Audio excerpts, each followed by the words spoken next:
Hello, everyone, and welcome to a very special episode of D-List Diaries. Yo, yo, yo. It's special because you have me, obviously, Gina, obviously, Kirsten, obviously, and our very first special guest on video, we have Dom from our season of Married at First Sight. And Bo. And Bo. For those of you watching, that is her dog, Bo. For those of you listening, you might hear him squeaking his little piggy, but he's there. Bo was the divorcee dog, remember? She didn't get a husband, but she got a dog. I got a dog. He's a great cuddler. Yeah, Dom, what have you been up to? I want to know everything. I want to know how your dating life is going. I want to know how your work life is going. I want to know how your living situation is going. I want to know how dog mom life is going. I want to know all the things. So definitely fill us in. Gosh, all the things. Okay, where do we start? Most important part is dating. I am currently single. I was dating someone, broke up a couple months ago. But honestly, I'm just enjoying my peace and enjoying my solitude. It's been nice. I bought a house, so I'm in the process of remodeling. Check you out. Such an adult. I know. Bo is doing great. I know on the show I was talking about Bo humping things. He no longer humps. He got the snip, so life is good. You got the snip. Sorry for your loss, Bo. Job? You got a new job. I was going to say, are you still working with Brett Hogue? No, I'm not working with Brett Hogue anymore. I actually, I'm a territory account manager, and I sell porta potties and restroom trailers and fencing and all those good things. So I'm in the construction business. I just want you to have a truck with your picture and name on it for some reason. Like Dom pulled up to the Where Are They Now filming in this big ass pickup truck with whatever logo for the company she was working for. We're like, Dom, can you even see over the steering wheel? But it was magical. It sounds like everything is going well. I am shocked that you're single because you're so beautiful. You're so fun. Like, I feel like you're so adventurous and outgoing. So whenever the time is right, I do hope that you find a great man that is compatible for you. I do remember you telling me when we were at Where Are They Now, you were telling me about your new fine man. So is that the one that you broke up with? Or you're not with anymore? The one that you told me about? Why didn't y'all work out? What happened? A lot of things. We mostly were just kind of at different places in life. So we started talking a very extended, like, pre-dating phase. And then we did long distance for a long time, about 8 months. All right. He came back to Nashville. I let him move in with me for a couple months so that he could, get his ducats together and everything here in Nashville, because he originally wanted to buy a house. So he was like, well, I plan on buying a house in 3 months. And so I was like, okay, well, there's no point in you signing a lease or paying month to month at market rate. And I was like, I have a 3-bedroom house. And so I was like, you can just stay in one of the rooms for a couple months and get it together. But ultimately, we were just kind of at different places in life. We kind of just wanted different things, and we didn't align on some things. So it was just kind of for the best that we just part ways. And so that's where we are now. So you have a thing for men who don't have permanent housing. Shots fired. Pew, pew, pew. Enough. Dom does not have one for me for homeless men. We're not going to put that on you, Dom. So next time you need to make sure on the first date, hey, do you have your own place? Hold on. I got a phone call. I think it's David. The from shade Chicago. is so real. I can't even with y'all. He has a home. That is so kind of you to not judge a man and to allow him to move into your house to get him together. I will say that is a very supportive woman. And sometimes men don't appreciate what's in front of them. So his loss, because you have yourself together. You're beautiful, you're a homeowner, and you work and you're fun. But sometimes in life, when different people aren't at different places or the right places in their lives, you have to have yourself together in order to be with someone, in my opinion. Thank you. I know that your marriage wasn't like so long on the show, but you were still pretty involved in the process, like with the rest of us. So do you feel like you learned a lot through like the process of going on Married at First Sight that came to fruition in this relationship? Like regardless of how it ended, like do you think that you did learn a good amount to put into your relationship? I mean, yeah, I'd say so. It was really just more of I know that, and obviously this is very transparent on the show, I am so quick to cut somebody off. I think it's a defense mechanism, though. I really think that that's what it is. Or it also could be that, I mean, I know what I want. You know, I know the type of man that I want. I know the type of man that I need. And regardless of age, I think that you just come to a point in your life. And I mean, literally, I've had like 3 boyfriends in my life in an 11-day marriage. So I spent a lot of time with myself and in the dating pool, and you know, you gotta kiss a lot of frogs, but sometimes you kiss ones and you just know that that's not it. So I think ultimately you just gotta listen to yourself and believe in yourself, because whenever things are like constantly putting you off or they're bringing you like hesitation and things like that, you just have to know that that's what it is. And sometimes it doesn't seem like that's the right decision, but your subconscious is trying to tell you something. Yeah, I think that's really wise, because I just had a conversation with one of my friends that just went through a pretty bad breakup, and he was talking about how like there's a pattern with the people that he dates, and he's like, I don't know what it is, I just choose the wrong people. And I was like, well, I don't even know that it's necessarily that, but I think sometimes people spend such a long time in a relationship when all the red flags were there in the beginning, and they just want it to work, or they want to be in a relationship so bad that they kind of overlook those things. And so then they go through this toxic relationship knowing that it's going to end. By the time it ends, they're like, oh, we picked the wrong people. Whereas if you actually just like cut it off early on, then it's not necessarily always the person, right? It's you picking bad people. It's like actually you just let it sit for too long. It's good. It's good to listen to those intention or like that intuition early on and just cut it off before you get too deep.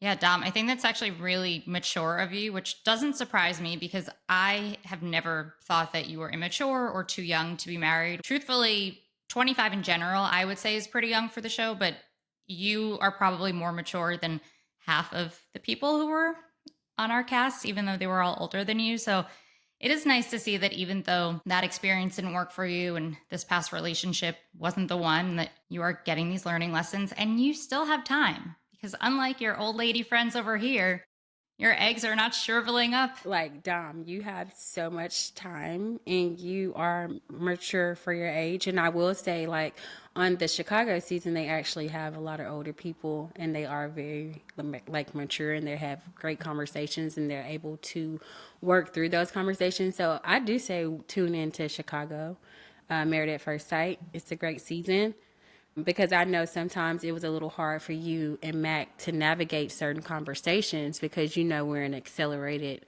process. So like conversations were a little bit more challenging because we didn't know each other and everything was moving so fast. And it's like, once you get turned off, that one time you're turned off for the rest of the time.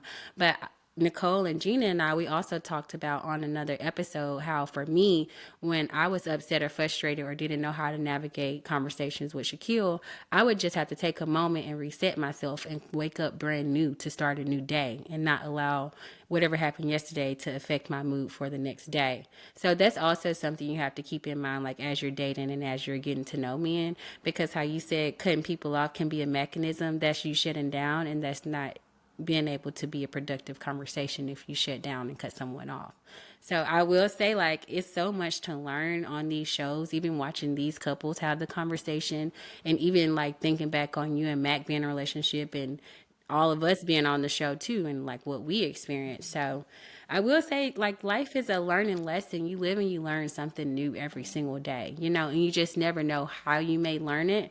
Like if you learn it from TV or reading or watching YouTube or listening to our podcast, you can also learn like something new each and every day. My goodness, you are killing it tonight, girlfriend. I agree. And I think another part of it is like I've learned so much of myself, and you know, going through the process, for me personally, I care so much about like what other people feel, and I'm so optimistic and I'm glass half full about a lot of things, to where like, you know, they call you and they're like, oh, is it okay if X, Y, and Z? And then I'm like, oh, well, not really, but like I can try to be open to it, you know, things like that, because the last thing I want to do is cut out someone that I might actually really like over something that I might be able to get over.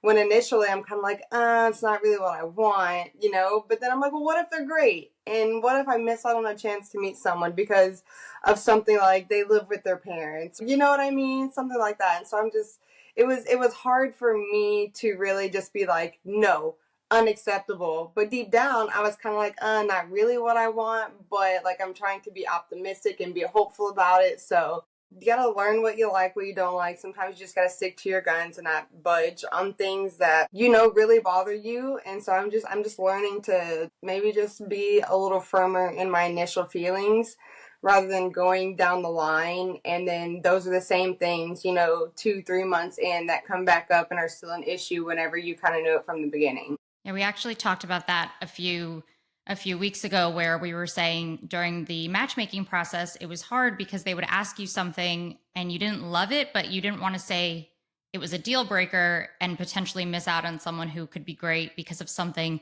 very small and trivial. But it's deciding what's small and trivial and what's an actual deal breaker. It's deciding what's actually something you can't live with, and 2-3 months down the line, you realize you can't adjust to it, and what is like, okay, I don't love it, but we can make it work if everything else is really great. It's hard when everything is so theoretical, but it's good you're learning that about yourself. We try. So we get very excited around here when we get fan emails. Woo! Our email again is dlistdiaries@gmail.com, and we have another email this week. Far too excited. We gotta start putting sounds in, like the like cheers or like clap. We can just make our own sounds. But any other email, I'm like, don't email me at work. Don't email me about any bills or whatever. But if you're a fan, email me and I get excited. So we have an email from Joe in Potomac. What up, Joe? We have an email. Ooh, ooh. It's like Love Island every time in this bitch. I got a text. Yeah. Email is so much more mature. Like, we're Like, I got an professional. email. Great topic from Joe, and also a great topic for Dom. So let me read you what he wants to know. He also says he loves the podcast and never misses it. So thanks, Joe. We see you. We got you. We love you. He also thinks our season was the best. So thanks again, Joe. Duh.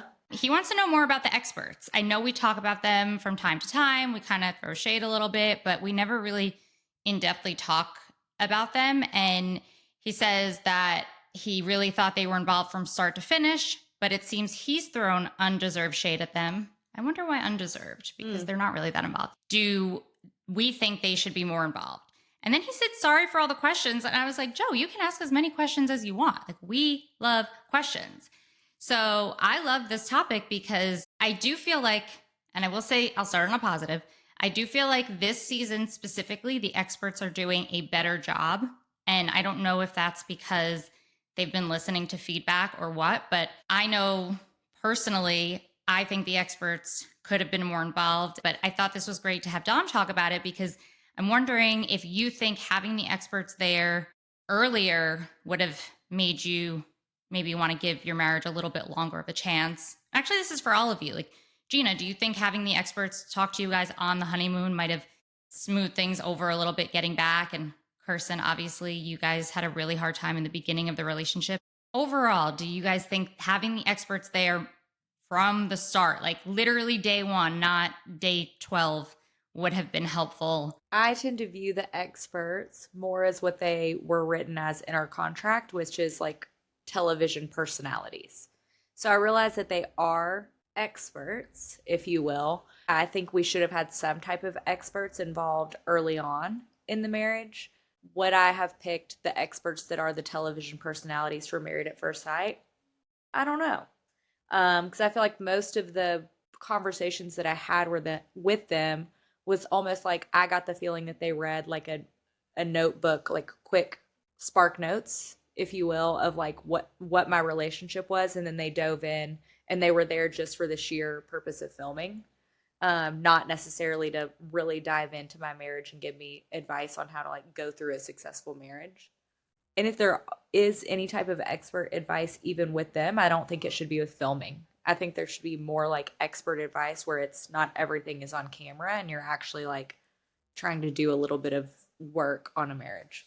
Do you think you could have trusted the experts off camera to actually give you genuine advice versus TV expert advice? Or do you think it would have been more beneficial to have experts of some sort give guidance off camera, but not the ones you see on TV? So you have like a separate relationship. I think either way, really. I think that they're hired for, and this is maybe just speculation, but I think that they're hired for a job. and their job is to create a reality television show. And I don't think that their job is necessarily to produce or create very successful marriages. I think that that work comes internally from us. In my own opinion, I do feel like Dr. Pepper and Pastor Cal were extremely helpful experts to Shaquille and I. Like, although we didn't get to see them as much as we would have liked to, I feel like if we had weekly meetings with them, we probably could have had a more successful marriage. And I feel like that's for everybody on the show, because they were able to give us resources. They were able to have us turn and talk in the moment. They were able to help us understand each other's perspective, how we communicate, how we grew up, how we see family differently. Like, they helped us when Shaquille and I talked to them every time we sat down and had a conversation with them. And they also listened to us so that they can guide us on how to have conversations in our marriage. So I do say, in my opinion and from my experience with the experts in our situation that he and I had, they were 100% helpful. And I do feel like if they were on the honeymoon, we would have had a better start, because honestly, I was frozen from the time I walked down to that aisle to the time I got to the honeymoon. I honestly was speechless. Like, I didn't have many questions to ask Shaquille. I couldn't believe I went through with this experience. Like, I was just in shock. Like, it was an outer body experience for me. So it's like I needed the experts there to even help me have an icebreaker moment with Shaquille, so that I could have opened up with him at the very beginning and not been closed off, because that would have changed the trajectory of our marriage. So I definitely feel like if you were in a certain space in a relationship, they were able to provide the information you needed to help navigate that relationship in that moment. I can see that. I just think that, I don't know. I think all of that is curated, that they're not there to help. Like, I don't want to be a conspiracy theorist whatsoever, but I think that they've very much figured out the things that they want to create drama. And I think it's curated, that they're not there until we're almost halfway through the process, because they don't want us to succeed right off the bat. Like, they would get no footage doing that. So they don't want to guide you through, because it would probably be boring, and it would be a lot easier for us to not have to struggle through the things that we struggled through. And so I think that, I don't know, I don't trust that their intentions are purely to produce like very successful relationships. I think that it's a higher job, and they're hired to do that every season, and whether or not it works for you is awesome, but it's like their job's to produce TV. In my opinion, I'm only talking about the experts and when they're actually having those conversations, because I know on decision day, Pastor Cal was worried sick about me. Right, Kirsten, but did he call you for the No, 3 he months that didn't you were call me, going but through? what I'm saying, he was concerned. Like, he came to comfort me when that happened to me on decision day. Like, only if y'all could have been there when that happened. Like, that was almost like traumatizing, honestly. Yeah, I think they're sweet people, that their job is to be TV experts. Yeah. And I don't think they're Okay. heartless. Like, I think they're going to see a situation of you having a meltdown and being like, oh my God, Kirsten, like, I want to comfort you in that moment. Like, I think Pastor Cal's awesome. I think he's very sweet.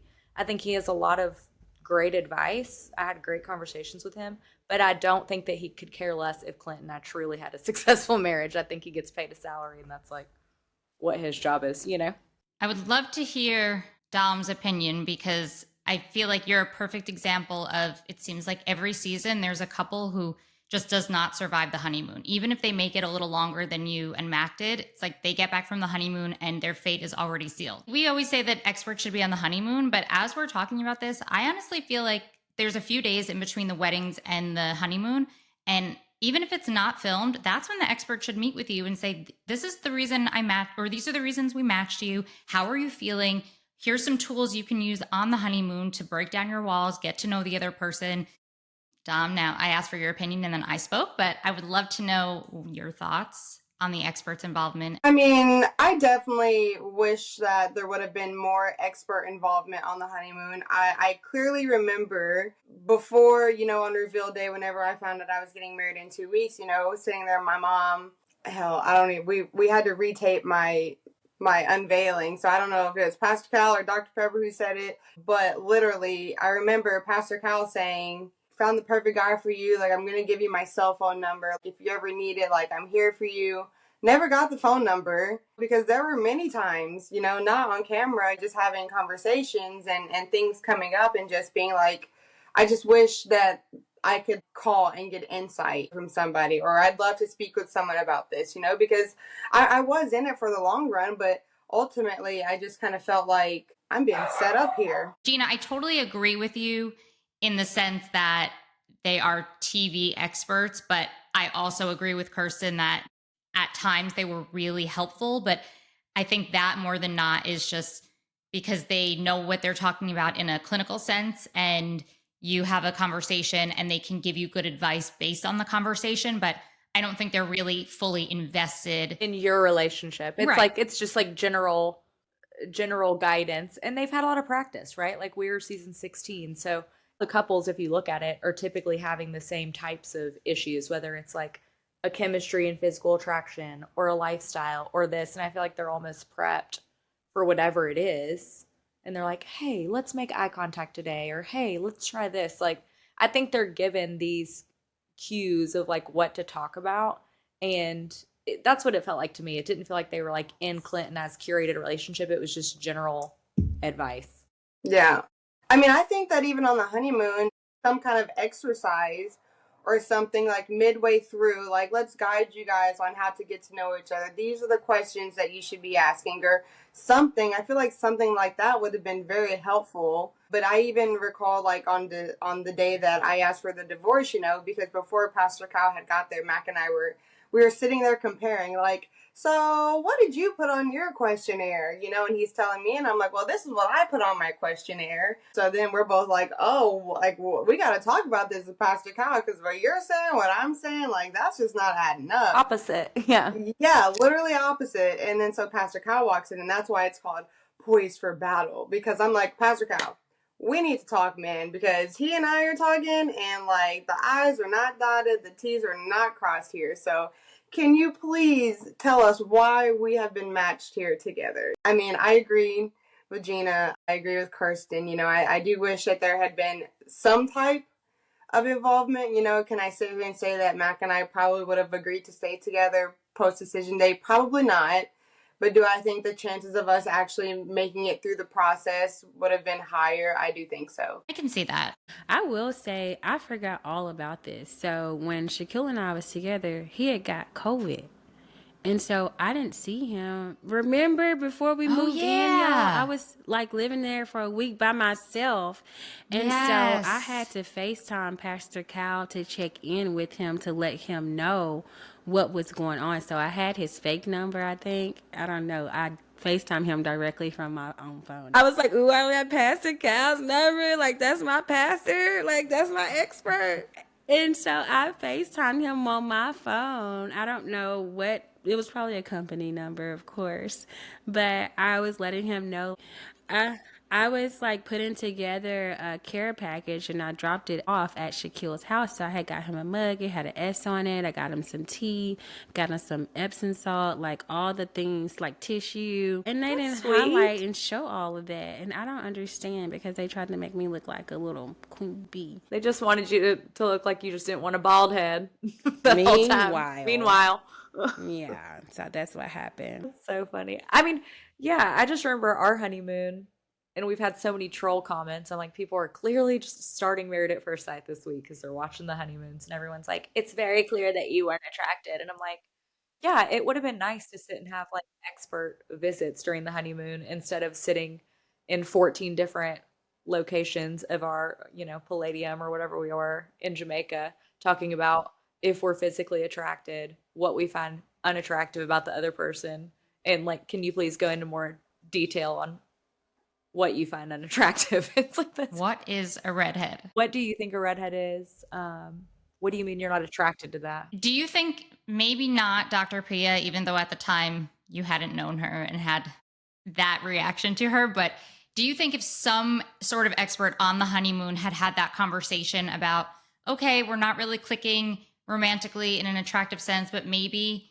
whatever she told you, like brushing hair or holding hands, like those little things to build intimacy, do you think on the honeymoon, even if you weren't feeling it, you would have been more inclined to try it than 2.5 weeks in? I forgot that even happened. That my producer was literally like, What if you watched Gina brush her hair? Do you think that would make you more attracted to her? Watched you? Oh, I thought the suggestion was for him to brush your hair. What if you watched Gina brush her hair? That's weird. I'm like, why isn't this being shown? Like, yeah, I would have absolutely loved to have any conversation other than the awkward conversation of, are you attracted to this person?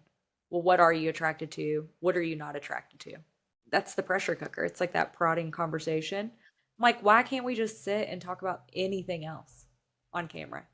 Or talk about solutions. I feel like the first few weeks for everyone is just, here's what I don't like. Here's what's not working. Here's what is working, but we don't know how to make it better. And then they come in so late with, well, here's how we can fix this. It's like, well, not everyone is willing to try at this point. So I feel like it's just too little too late. I will say on this season, on season 18 in Chicago, one, the people are way more mature. I don't know who's helping produce them, but I do enjoy watching Married at First Sight season 18 because the conversations are better. Like, although they have a lot of things that they're trying to figure out in the conversations where they may get a little frustrated, they're still able to talk through that. Everybody moved in. Nobody has gotten divorced yet. So I am proud of Married at First Sight Chicago season 18. I feel like, to me, that's the best season I've watched so far, minus New Orleans. And so our season was okay.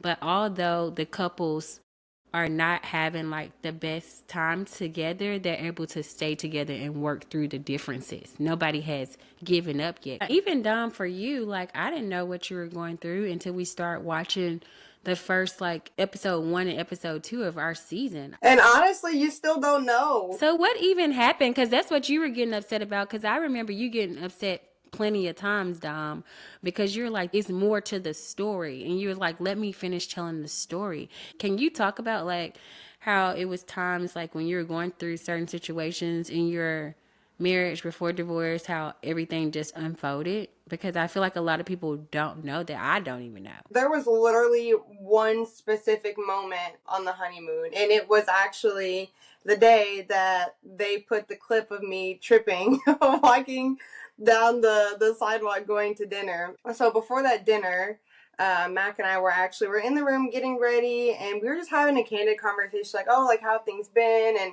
what was your like onboarding experience like? And he was just like, well, you know, they asked me, like, are you open to dating different races? And I told them, yeah, obviously I don't care. Like, I've dated almost every race under the sun, you know? So I don't care. Really, I don't. But then we're getting ready, and we were talking about our OTFs. And he was like, yeah, like, they keep asking me, how does it feel to be married to a Black woman? And I'm, like, taken back. And I'm like, that's funny, because they have not asked me one time how it feels, you know, to be married to a white guy. And he was like, yeah, they keep asking me. And then they kept making it like a thing, like, on camera. But I didn't know that they had been asking that consistently behind the scenes. And so we had a pact, and I was like, look, you don't care. And he was like, no. I said, I don't care. And I said, that's not going to be our storyline. And so we were in agreement. Like, if they tell us, we're not going to talk about it.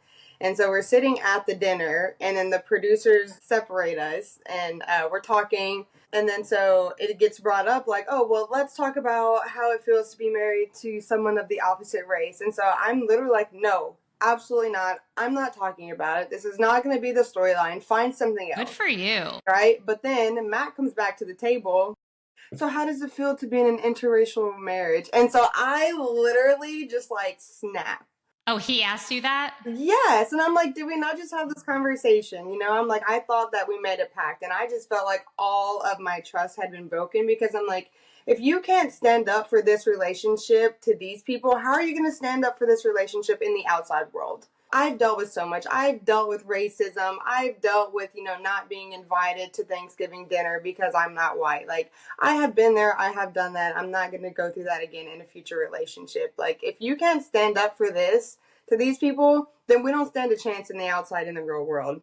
And so I literally had a mental breakdown. I went in the bathroom. I started crying. I told them, like, I'm not going to participate anymore. Like, I'm done with this. It was rough. And I said, you guys are going to be the cause of a failure in this marriage, because this is the way you have gone about this. And these are the things that you're continuously bringing up. And you're literally pitting us against each other on these conversations, on camera. And I'm like, I'm not doing it. I literally said, I'm not doing it. And so in the scene where Mac is carrying me around the pool, it's because I literally had been bawling my eyes out in the bathroom for 20 minutes.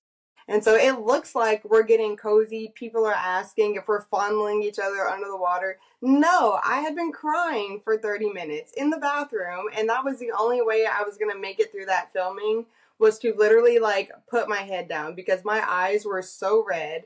That's why there's no OTF after the dinner. You know, they cut all of it. That was my turning point of being like, this is bullshit. Like, these people are not here to support a marriage. Like, we're not being set up for success. Like, this is all drama. That's when, like, the lights started coming on to me and I realized, like, what was actually going on. So, yeah, that's just one portion, but that was really the turning point for everything. I hate to hear that. I remember we went to your room and you were really upset and they just kept harping on it with you guys. But at this point, we didn't know that they were harping on things with everyone because we knew they were harping on things with us, but we didn't know that Gina and Clint were having this and Kirsten and Shaq were having that. And like, we just didn't know. And I remember being horrified. And in that conversation, Mac was like, he was on your side. He was like, yeah. So maybe it was before the dinner because he was very much like, we're a team on this, this does not excuse him in any way, shape, or form. But I will say, I think we've all been there when they want you to bring up something that you don't know is going to be a big deal. He should have known that. But, you know, you bring up something thinking it's just going to be a regular conversation and it turns out to be something the other person completely doesn't want to talk about. But actually that he should have known. So I take that back. Before you know it, you got people throwing water bottles in fields.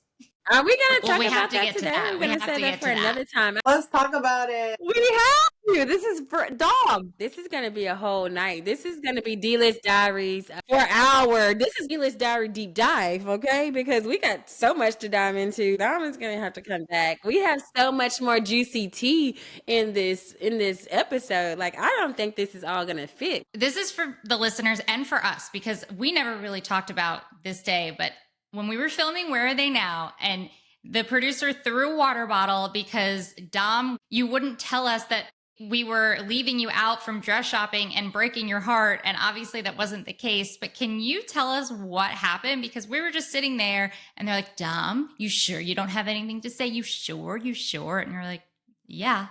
Me and Mac are looking at each other like, what is, do you have something to say? No. Do you have something to say? No. But that's not what you said in the kitchen. And Mac's like, what'd she say? What'd she say? I thought we were good. Mac is like, what would she say about me? What did she say in the kitchen? You guys saw the other side of Dom that day. Like, I was just fed up. And I think at that point I had decided, you know what? I'm going out with a bang. I don't care anymore. Like, let's just, like, let's get into it. Like, let's get raw. It got crazy that day. Wait, what did you do? We all got so crusty. I don't remember you being crazy. Like, what happened? Go back, re-jog my memory. Okay, so you guys remember when we went to feed the goats? How could we forget? So I need to watch this episode. Nobody fill me in. It's on Netflix, Queen. Probably the best episode is Where Are They Now? We were standing under umbrellas feeding goats and all these little animals in the rain. Yeah. So on the way there, oh, what's been going on? You know, like, how are things going? Do you guys hang out, like, all the time? I see, like, Gina and Kirsten, Nicole, like, I see that they're always, like, doing stuff together. Does it make you upset that you're not there? And I was just like, oh, I was like, I mean, like, it's fine. I was like, they all pretty much live downtown. They're, like, relatively close to each other, you know? I was like, it's not a big deal. Sometimes, like, we make plans, like, let's go try on dresses together, da-da-da-da-da, you know? But then something happens, and then, like, Kirsten and Nicole are able to go earlier. Like, it's not a big deal. It's like, it's fine. And then they're like, oh, okay. And so I'm like, oh, yeah, cool. And then so we get to the food truck drink Escapade. Yeah, the game. Yeah.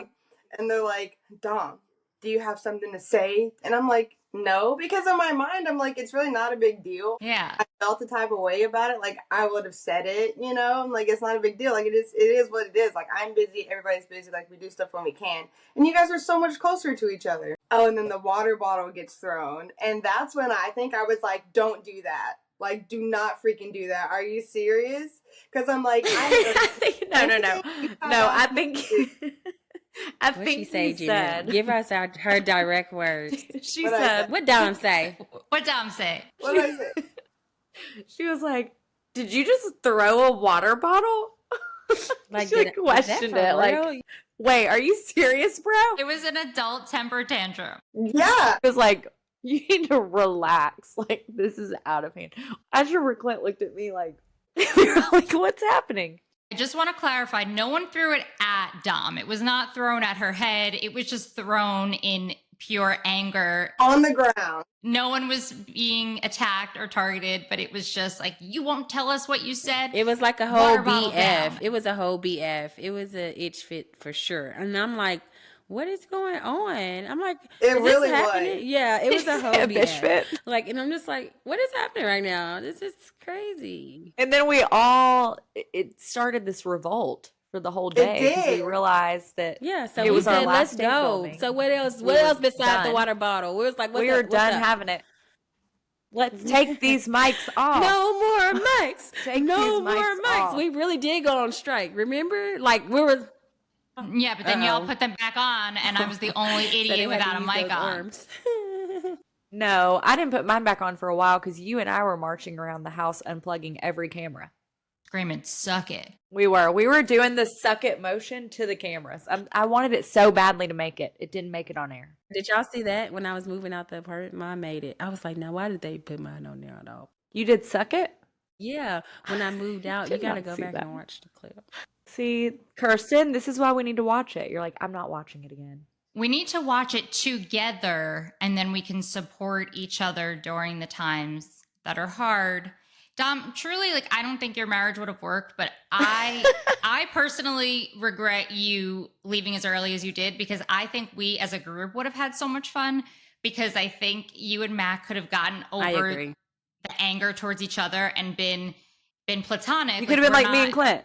Right. But how much fun did we have with you guys, and how much Yeah, fun did you yeah. have with each other when you got to do cool things? Because I love hanging out with you. I mean, my first memory of Dom, we were at the in-person God. interviews. So you do like a million interviews with the producers and the casting team, and then you meet the experts virtually, whatever. You fill out every paperwork known to man. Oh, yeah. That thing's so long. Didn't we sit there for like 2 hours in a room? Yeah. More than an hour, like 300 questions. I totally forgot about that day. It was at the Drury Hotel. I can't ever say that. Drury. Isn't it like a psych? That is like a psych exam. They're like, do you tease animals? I'm like, maybe. Like, I do tease my dogs sometimes. Like, They bring you in to meet the experts. So they have you in at a certain time, and I walked in, and looking back, like, I was not looking my best. We can just call it what it is. It wasn't my best, and it was also 100 degrees out, so I was all frizzy and sweaty. But I walked in, like, flipping my hair. I'm like, I got this. They're going to pick me. I'm a boss bitch, blah, blah, blah. And I sit down, and I'm like, oh, you want me to fill out more paperwork? Okay, cool. I don't need to, because you're going to pick me. And I sit next to this sweet girl named Angel, who they showed on the matchmaking special. And I wish I could contact her and just tell her she was really sweet. All that to say, I'm sitting there. It's dead silent. There's like 20 girls in this room. We're all filling out little Scantrons. The door slams. I hear someone's coming in, a giant bag of chips, like crinkling them, like, shh. Like, is this the room? Is this where we go? And I'm like, shh, we're filling out Scantrons, like trying to be a rule follower. And I'm like, who is this girl? And then we do the bridal meetup, and in walks Dom. I'm like, the girl with the chips. She did offer. She's dead silent. She's crinkling. She's like, does anyone want some? I was like, that's sweet, but shh. I'm about to meet Pastor Cal. He's about to find me a husband. Shh. oh But I wish I did know you, because you were so fun. I did not eat dinner. I did not eat lunch that day. I knew I was going to be there for like 4 hours. I was like, I'm taking this. And it was like a big bag. It wasn't like a little snack bag. Like, That was the it family was a size. full, unopened, family-sized bag of chips. Salt and vinegar. I thought you were high, quite frankly. I was like, this girl's got the munchies. And then I met you, and I was like, oh my God, I love you. Like, I And the love next being thing you around know, you. a stripper's taking a shot out of my cleavage. What did you call it? What do you call your cleavage? Your purse? I'm Your so pocketbook? Oh, my weak. I'm pocketbook. so dumb. You're so funny. I'll never forget that. And That was then a when you time. put your vape right there, it just cracks me up. It takes me out every time. Your purse is just so convenient. I wish I had a purse up there. If I had Dom's boobs, I would be just naked all the time, actually. But I would be putting stuff in there. Like, Nope, need a bra. I put 3 airplane bottles of Tito's in there the other day. 3? Going where? One in the middle and then one under each underboob. I could probably get like I half can of put one. one in here and one in here. I have extra room because I don't have enough boobs. No, they're quite hot. I could actually pick up things with my toes. I can pick up a lot of like Everyone my can. toes are basically like hands. Yeah, and everyone it's can. really weird. No, like I can probably walk one of my dogs with my feet if I had to. Like I have very strong toes. Could you like write your signature? I probably could. It wouldn't look like my signature, but I could write with my toes for sure. Like I pick things up I'm like, oh, I can't reach it with my hands. I Toes used are going to use grab my them. feet as hands sometimes. Like if I didn't want to bend down, I would just scoop it with my toes too. Oh, Gina, you could charge for that. Don't be putting your feet up on here because we're $20. gonna start smelling. $20. We need OnlyFans feet page because we need to get out the ghetto with our podcast. So get them feet on that OnlyFans, girl. Chris says I can go on a Feet Finder or whatever it is because I have like perfect ballerina feet. I got the Cleo too. We could do like point shoes, Our next Ooh, photo yes, shoot. just feet. just feet. Wow. We're doing that. oh yeah. All right. Do we have any other pressing questions for Domynique before? I'm in on the feet. Yes. Okay. Dom, final question. What was the biggest takeaway from being on Married at First Sight? Your biggest learning lesson? Put on more blush. That's the one. That's Give not us bad. one. Lighting is not Oh my always gosh. your friend. But my real answer here is I think my biggest takeaway was to be a little bit more, not lenient. Lenient's not the right word. Open-minded. But maybe just, I feel like I'm pretty open-minded. Just giving someone more room, more space, and more time. Because ultimately at the beginning, we're trying to present our best self, right? And so we're trying to show the person who we think that they want us to be. You know what I mean? That's not always the case. And so ultimately, after more time, you really get to see who someone is. You know, that could be good, that could be bad. But either way, I think that I just kind of noticed that I just need to give someone more space and more time to feel comfortable to present themselves and who they actually are instead of just being so judgmental off of the forefront. I love that. What a great lesson. Thanks. Yeah, that's wise, friend. It's just giving yourself grace and also extending grace to others. Because in life, we can get so overwhelmed and we're like, oh my gosh, let me just give myself some grace and some space. So I love that you said that. Thank Grace you. and Grace and space. some space. Grace and space. So, Dom, thank you so much for joining us on another episode of D-List Diaries. And thank you, Joe, for your email. So if you want to email us, it's dlistdiaries@gmail.com. Reach out to us on Instagram, D-List Diaries. It's just D-List Diaries everywhere. But thanks for tuning in, guys. And let us know what else you want us to ask Dom because we will have her back. So have a great week, everyone. Bye. Bye. Thanks, Dom, for Guys. coming on. Bye. Bye. Bye. Thanks, Tom.